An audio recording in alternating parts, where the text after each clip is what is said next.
का काम किया, सरकार की नसों को खोलने का काम किया। हमारी आवाज जो पक्ष ने विपक्ष ने कहीं भी नहीं उठाई, वो भारतीय किसान यूनियन ने उठाने का काम किया। साथियों, आज के हालात आप सबको पता है कि क्या हालात हैं। आज एक किसान, एक जमींदार अपने ही खेत के अंदर मजदूर बनने के ऊपर मजबूर हो चुका है। वो किसान जो धरती का सीना चीरकर पूरी दुनिया का पेट भरता है, आज वो पानी के लिए भी तरस रहा है। इन नुमाइंदों के घर के आगे बैठकर आप हालात देख लीजिए। साथियों, हर किसी को किसी ना किसी चीज का नशा होता है। हम गांव के देसी आदमी हैं, दाल रोटी खाने वाले, जमीन पर चलने वाले। जब लस्सी पीते हैं, किसी को लस्सी का नशा होता है, किसी को खाने का नशा होता है, खाना खाते ही नींद आ जाती है, किसी को शराब का नशा होता है, किसी को अफीम का नशा होता है। इन सभी नशों के अंदर जो सबसे गंदा नशा है वो सत्ता का नशा होता है। साथियों, सत्ता के नशे के अंदर अगर बंदा सो जाए या चकनाचूर हो जाए तो उसको वो सब दिखाई नहीं देता जो उसको देखना चाहिए, क्योंकि ये जनता जनार्दन है जिन्होंने विधायक बनाया, जिन्होंने विधानसभा के अध्यक्ष बनाया। और आज हालात ये है कि वो आपकी आवाज सुनने के लिए जब पहले हम ज्ञापन देने आए थे तब भी बाहर नहीं आए थे, और आज अब तक भी उनके निवास स्थान से कोई भी एक व्यक्ति ने आकर आपसे यह भी नहीं पूछा कि आपको किसी चीज की, पानी की, चाय की कोई जरूरत हो। हम किसी का पानी चाय पीने नहीं आए, लेकिन इंसानियत के नाते अगर दुश्मन भी हमारे घर में आता है, अतिथि देवो भव, हम उसका स्वागत करते हैं। साथियों, लेकिन सत्ता का नशा बड़ा गंदा नशा है। आप अभी हरियाणा के अंदर पंचायत के चुनाव होने वाले हैं। आप सभी इलाके की क्रीम बैठी है। कोई भी साथी पंचायत का चुनाव लड़े, जीते, मैं एक बात जरूर कहना चाहूंगा, सत्ता के नशे के अंदर ना आए। वो ये ना समझे कि मैं गांव का सरपंच बन गया, जिला परिषद का मेंबर बन गया, पीडीसी का मेंबर बन गया, मैं ही बन गया और अब मेरे से ऊपर कोई कुछ नहीं होगा, क्योंकि समय बहुत बलवान होता है। साथियों, यह वक्त का बहुत बड़ा समंदर है, इसने बड़े बड़े सिकंदरों को डुबो दिया। हमारी औकात कुछ भी नहीं, इसलिए हमें अपनी औकात कभी भी नहीं भूलनी चाहिए। एक बात और कहना चाहूंगा साथियों, बुजुर्ग कहा करते थे कि अगर किसी मंडेर के ऊपर उल्लू बैठ जाए तो उसको उड़ा देना चाहिए, क्योंकि उल्लू उजाड़ की निशानी होते हैं। किसी पेड़ के ऊपर उल्लू बैठ जाए तो उसको उड़ा देना चाहिए, क्योंकि उल्लू उजाड़ की निशानी होती है। वो कहते हैं कि बर्बाद है गुलिस्ता करने को, बस एक ही उल्लू काफी है। यहां हर शाख पे उल्लू बैठा है, अंजाम में गुलिस्ता क्या होगा। इन उल्लुओं को उड़ाना पड़ेगा। साथियों, आप बात भूल मत जाए, क्योंकि इंसान की फितरत होती है सुख और दुख, वो भूल जाया करते हैं। आज हमारा दुख है, हमको भी भूल जाएंगे।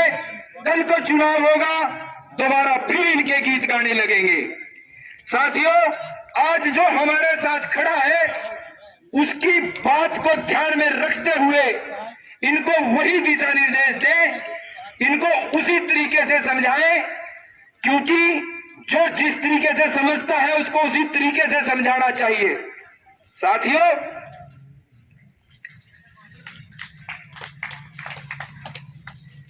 जब से भारतीय जनता पार्टी की सरकार आई है, अलग क्या हुआ? हम पहले भी यही थे, आज भी यही है। भाईचारा खराब कर दिया हमारा। हर व्यक्ति को व्यक्ति के साथ लड़ा दिया, दोस्त को दोस्त के साथ, रिश्तेदार को रिश्तेदार के साथ, भाई को भाई के साथ, पत्रकार को पत्रकार के साथ, किसी क्रिकेटर को क्रिकेटर के साथ। सोशल मीडिया के ऊपर आज के समय में इतनी गाली गलौज होती है, अगर सामने आ जाए तो कत्ल हो जाए, अगर सामने आ जाए तो कत्ल हो जाए। साथियों, हमारे नेताओं को जो हमारा साथ देते हैं उनको दबाने की कोशिश की जाती है, उनको खरीदने की कोशिश की जाती है, उनके ऊपर मुकदमे दायर किए जाते हैं कि वो किसी तरह बैठ जाए, संगठन कमजोर हो। क्योंकि अगर कहीं भी कोई भी बात चलती है बिना संगठन के नहीं चलती। जब संगठन मजबूत होता है तभी सरकारों की नींवें हिला करती हैं। साथियों, सबसे बड़ी बात हमारे साथ युवाओं का हौसला है, आप बुजुर्गों का हाथ है। युवा वो ताकत है जो किसी भी देश की दशा और दिशा बदल सकती है।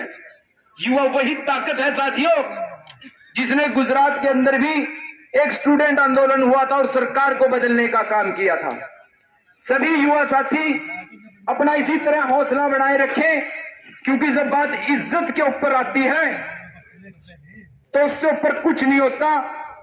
और वो धरती मां जो हमें रिज्क दे रही है, हमारे परिवार का पेट पाल रही है, वो हमारी धरती मां है। हम उसे मां बोलते हैं, हम उसका सौदा नहीं होने देंगे, अपनी मां को बिकने नहीं देंगे, क्योंकि ये तो श्यामलात की बात है। अगर मैं बात करूं तो पूरे हिंदुस्तान की, तो हिंदुस्तान के हालात आज ये हैं कि ये एक बार फिर से सत्ता के ऊपर काबिज होने के लिए आपके मुल्क को बेच तक सकते हैं। साथियों, अपनी भारत माता की बोली मत लगने देना, अपने जमीर को जिंदा रखना, क्योंकि जिस इंसान का जमीर जिंदा हो वो बिका नहीं करते। जिस इंसान का जमीर जिंदा हो, अगर कोई मुल्क का खरीदार भी उसके पास आ जाए तो वो खाली हाथ लौट जाया करता है।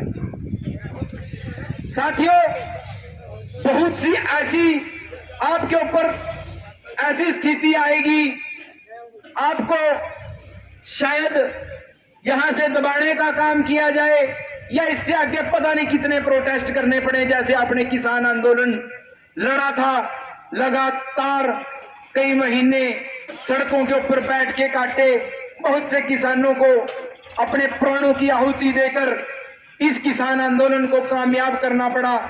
क्योंकि एक बात जरूर कहूंगा, विधि के विधान को कोई नहीं टाल सकता, ना श्री राम टाल सके थे, ना श्री कृष्ण टाल सके थे।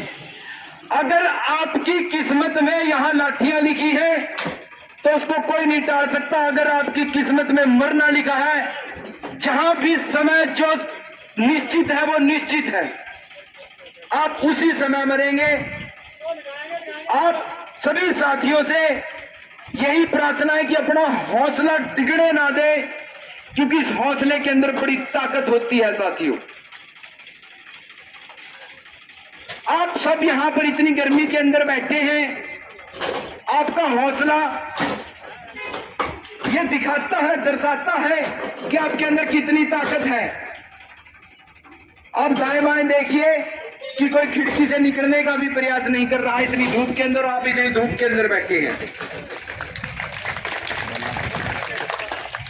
मेरी जितने भी किसान साथी यहां पर बैठे हैं, कोई भी किसान साथी अगर अपना यहां पर आकर अपना कोई निजी विचार रखना चाहता हो वो अपना निजी विचार रख सकता है, क्योंकि एक पंचायत है, पंचायत के अंदर राय दी जाती है और सभी किसान साथियों को यह अधिकार है कि वो अपनी राय दें। कोई भी किसान साथी अपनी यहां पर आकर राय दे सकता है, कोई भी साथी अपने विचार रख सकता है। आप सबने मेरी बात सुनी, मेरा हौसला बढ़ाया, आप सबका बहुत बहुत धन्यवाद सर।